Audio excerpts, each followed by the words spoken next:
जय लक्ष्मी नारायण। दोस्तों, आज हम आपके लिए लाए हैं अधिक मास पुरुषोत्तम मास के तीसरे दिन की कथा, जो इस प्रकार है। पुरुषोत्तम मास के तीसरे दिन की कथा अत्यंत पुण्यदायी मानी जाती है। इस कथा का श्रवण करने से भगवान विष्णु की कृपा प्राप्त होती है और जीवन के दुख और दोष दूर होते हैं। प्राचीन समय में एक नगर में एक साहूकार रहता था। उसके पास बहुत धन संपत्ति थी, परंतु उसके मन में कभी भी संतोष नहीं था। वह दिन रात धन बढ़ाने की चिंता में लगा रहता।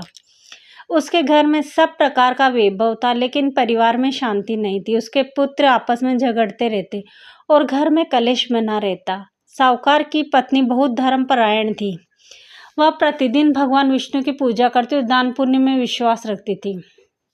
जब पुरुषोत्तम मास प्रारंभ हुआ, तब नगर में कथा, भजन और व्रत का माहौल बनने लगा। एक दिन एक संत नगर में आए और लोगों को पुरुषोत्तम मास का महत्व समझाने लगे।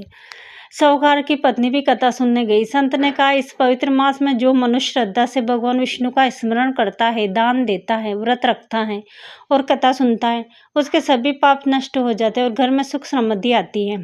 पत्नी के घर आकर साहूकार से कहा, आप भी पुरुषोत्तम मास का व्रत कीजिए, भगवान की कृपा से हमारे घर के क्लेश दूर हो जाएंगे।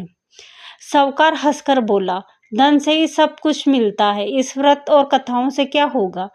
पत्नी ने विनम्रता से कहा, धन से वस्तुएं खरीदी जा सकती है, परंतु शांति और सुख केवल भगवान की कृपा से मिलते हैं।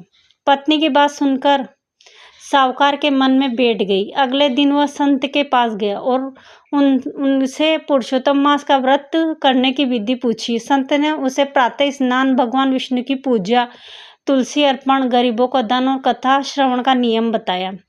साहूकार ने तीसरे दिन से श्रद्धा के साथ व्रत आरंभ किया। वह सुबह जल्दी उठकर नदी में स्नान करता, ओम नमो भगवते वासुदेव मंत्र का जाप करता और भगवान विष्णु के सामने दीपक जलाता।